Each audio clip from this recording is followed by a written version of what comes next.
Paz do Senhor Jesus, meus irmãos, lição 7, o Evangelho segundo João. Estamos aqui com o propósito de, por alguns minutos, compartilhar algumas coisas dessas duas lições. Aqui não estamos em nenhum estúdio, vocês estão vendo ali um ventilador, tem mosquitinho, tem tudo, não tem edição, não tem nada, mas tem muito amor para transmitir para os irmãos.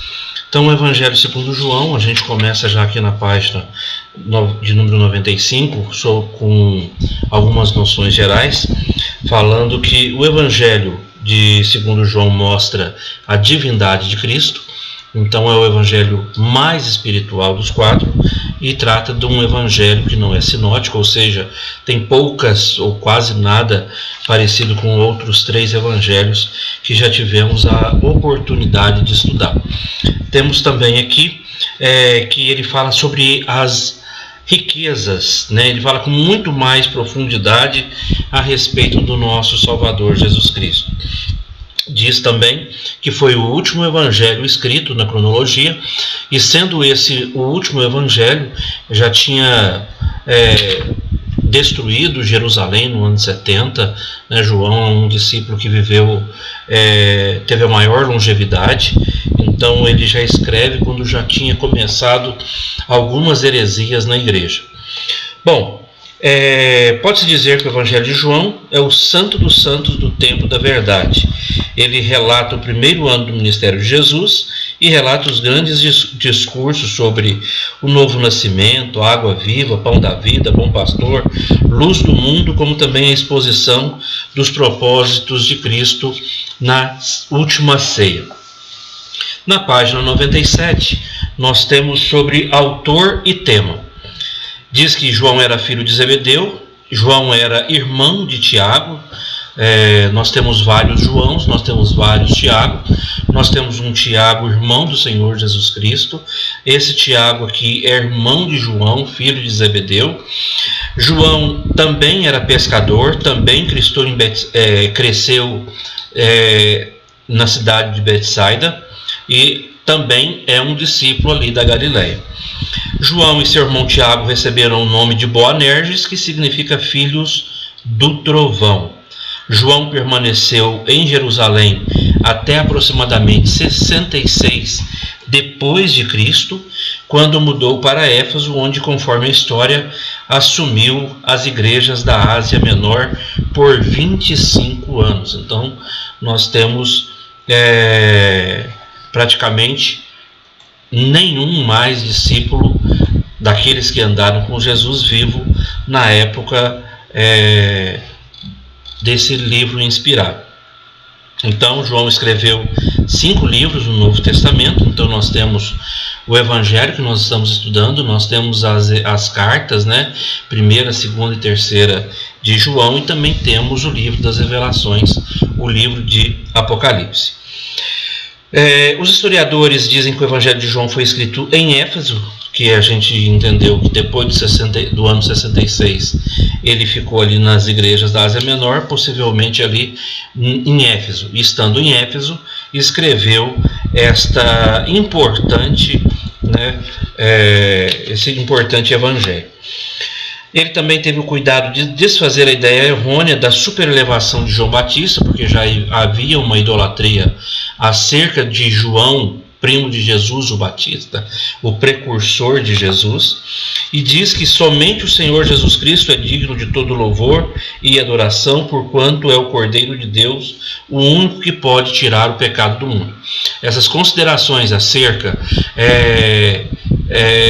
de João dentro do seu evangelho atravessa milênios de história para mostrar que hoje existem pessoas importantes, existem servos, grandes servos e servos do Senhor, mas nenhum deve receber louvor, que o único digno de todo louvor, de toda adoração é somente o Senhor Jesus Cristo, porque Ele é o único que tira o pecado do mundo.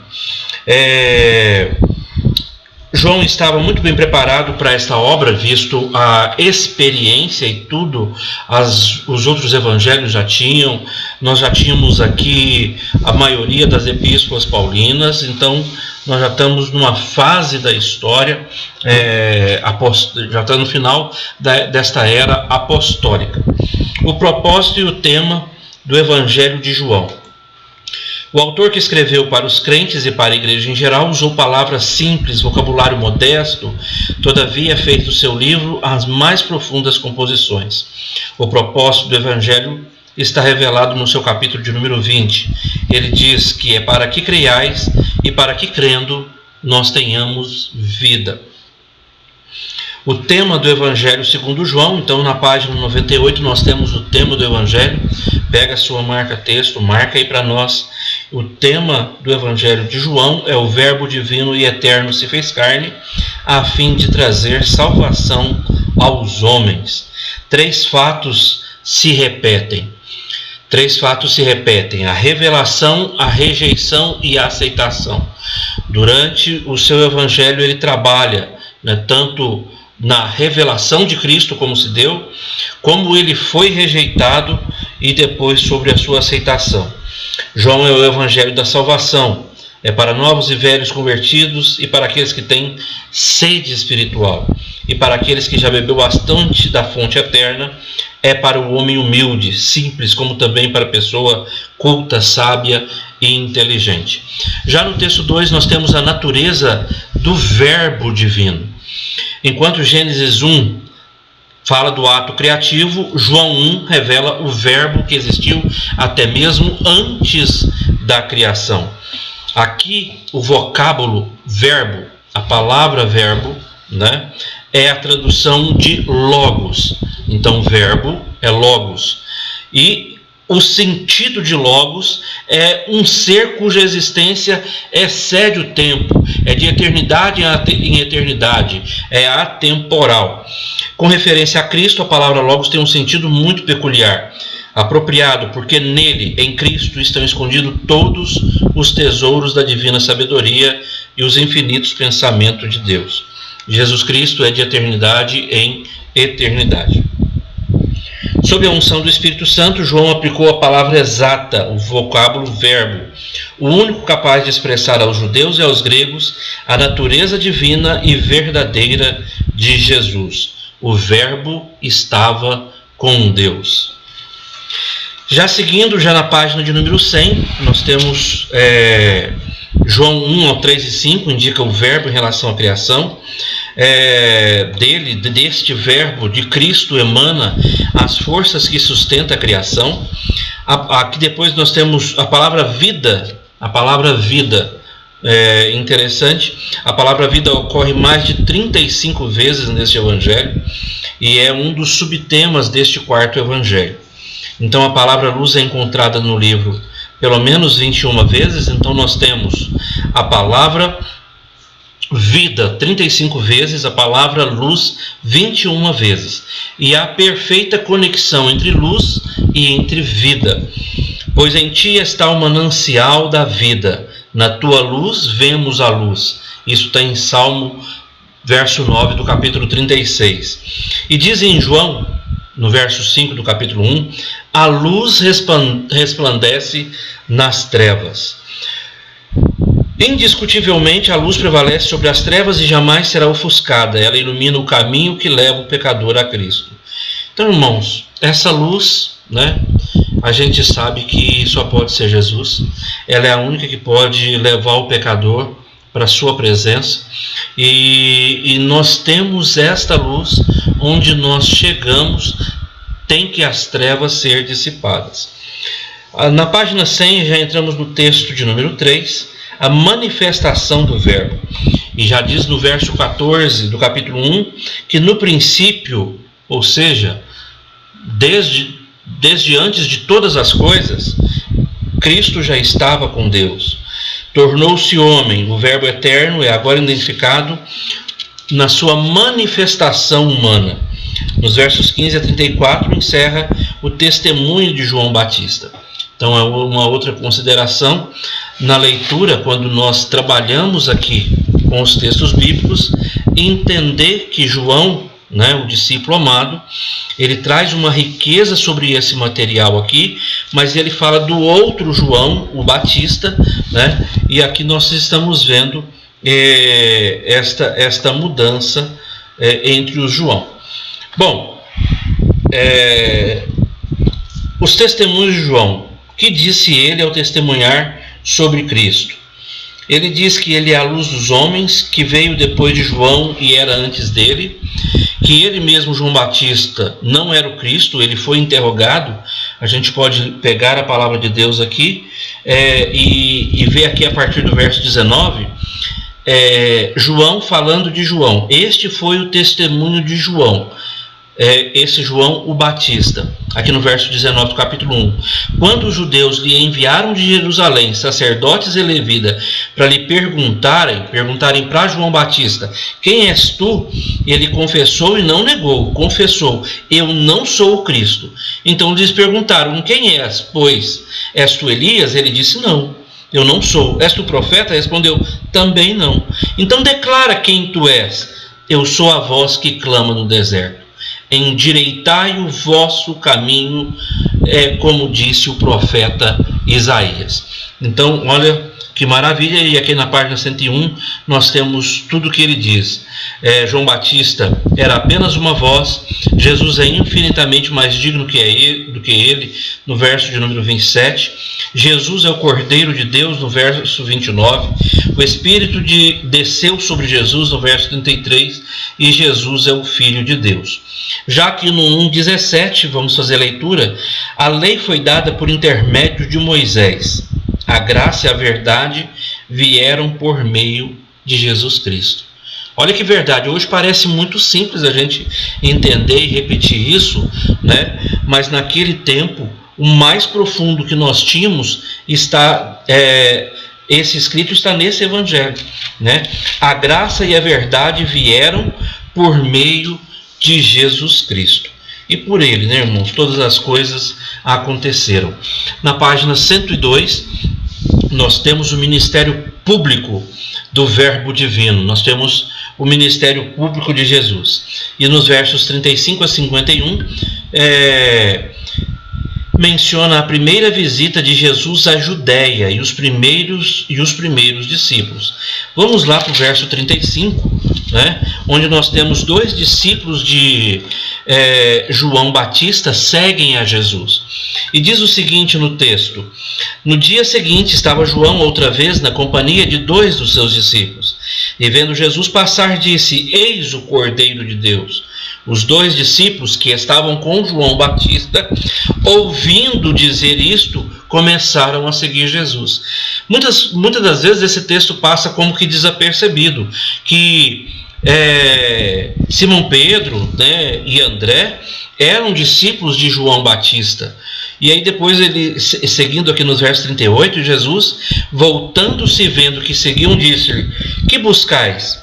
Aí eles chamam, né, mestre, onde assistes? Aí Jesus pega e fala assim: vem comigo que vocês vão ver. Era André, o irmão de Simão Pedro, um dos dois que tinham ouvido o testemunho de João e seguido Jesus.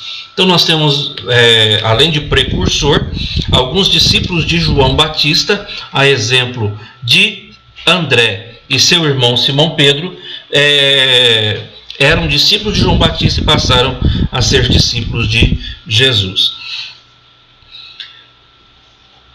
No segundo parágrafo aqui da página 102, nós temos que o evangelista João se caracteriza pelo seu relato em torno do ministério de Jesus na Judéia. Vemos agora João Batista apontando Jesus pela segunda vez como Cordeiro de Deus. E a gente leu aqui. João Batista aqui está falando com dois discípulos, um chamado André, o outro, às vezes, ali ele está conversando, poderia ser João ou Filipe, mas depois ele chama Simão Pedro. Aqui no quinto parágrafo nós temos um texto maravilhoso. Jesus conhece cada um. Ele nos conhece pelo nome, individualmente. Exemplo disso temos quando ele fala no verso 42. Tu és Simão, filho de Jonas. E aqui diz assim: ele achou primeiro seu próprio irmão Simão, isso André, a quem disse: achamos o Messias. e o levou a Jesus. Então André levou o seu irmão Pedro, Simão, né? E aí aparece aqui a mudança, o Senhor falando com ele. Levou a Jesus, olhando Jesus para ele, diz: tu és Simão, o filho de João, tu serás chamado Cefas, pedra, que quer dizer Pedro. Então aqui nós temos o chamado, né, do nosso irmão Pedro. Depois, na página 103, nós temos os vários milagres de Jesus. Se a gente somar todos os milagres contidos nos evangelhos, nós podemos aí relatar uns 35 milagres de Jesus, e desses que aparecem ora num, ora no outro, muitos se repetem nos sinóticos, mas 2 nós temos também aqui no livro de João, que é a multiplicação dos pães e o milagre da grande pesca. Mas lá no 18, embora não fale no livro texto, parece que lá no capítulo de número 18, no verso de número 10, diz o seguinte: então Simão Pedro puxou da espada que trazia e feriu o servo do sumo sacerdote, cortando-lhe a orelha direita, e o nome do servo era Malco. Olha o verso 11. Mas Jesus disse a Pedro: mete a espada na bainha, não bebereis porventura o cálice que o Pai me deu? E aí mostra um milagre que não está listado aqui nesses 8, que são os milagres do livro de João, que é a restauração da orelha de Malco. Ok? Vamos agora para o texto de número 5, a oposição ao verbo divino. João capítulo 4 narra de início a entrevista de Jesus com uma mulher samaritana, deixando uma grande lição. Nota que ele muda de caminho para passar por aquele lugar por causa do valor da evangelização individual. Então sublinha aí essas 2 linhas que fala de uma grande lição, que é o valor da evangelização individual, e que isso está no capítulo 4 de João. Passando já para o capítulo de número 5, nós temos mais milagres, né? Depois, no outro parágrafo, os judeus demonstrando insensibilidade espiritual diante do benéfico poder de Deus são possuídos por hostilidade mortal e querem então matar Jesus. Afinal, ele quebrantava o sábado. Também dizia que Deus era o seu próprio Pai, fazendo-se igual a Deus. Jesus abordou em seu discurso os seguintes pontos: sua perfeita sujeição ao Pai e sua dependência do Pai a fim de efetuar milagres. Jesus não tinha todo o poder, mas então ele ainda não estava glorificado, então ele dependia da ação do Pai. Então tudo que ele fazia porque o Pai operava até nesse momento. Finalizando a página 104, nós temos que o capítulo 6 de João registra mais 2 sinais extraordinários, que é a multiplicação dos pães e dos peixes, e também o seu andar sobre o mar. Página 105, nós temos no 4º parágrafo como Jesus fez maravilhas com a simples e inexpressiva oferta do rapaz de 5 pães e 2 peixinhos. E é o único que fala o que tinha o rapaz, né? E no João capítulo 7 registra a 4ª e última visita de Jesus à Judéia. Aí, aqui no capítulo de número 7, nós vemos a incredulidade que opera dentro de casa. Aqui, né, nós temos a incredulidade dos irmãos, da família de Jesus. É muito importante a leitura, porque é incrível o que eles pedem para ele fazer. Parece que eles tinham um tipo de indignação. No capítulo 7, tratando aqui da incredulidade dos irmãos, diz que passadas essas coisas, Jesus andava pela Galileia porque não desejava percorrer a Judéia, visto que os judeus procuravam matá-lo. Então ele tinha um porquê estar fazendo aquilo ali, e os irmãos começaram a cobrar deles, né? Porque ninguém há que se... olha a fala dos irmãos de Jesus aqui no verso 4. Porque ninguém há que se procure ser conhecido em público e contudo realize os seus feitos em oculto. Se você, Jesus, imagina assim, né? Os irmãos dele. Se você faz essas coisas, manifesta ao mundo, coloca no outdoor, né? Transmite aí em rede nacional. Mas Jesus lhe disse: o meu tempo ainda não chegou, mas o vosso sempre está presente. Não pode o mundo odiar-vos, mas a mim, Jesus, o mundo odeia, porque eu dou testemunho a seu respeito de que as suas obras são más. Então, por apontar os erros, Jesus era odiado. E muitas das vezes, irmão, nós temos que conviver com essa realidade. Por usar a própria palavra de Deus para mostrar as nossas mazelas e as mazelas do mundo, nós não somos bem aceitos.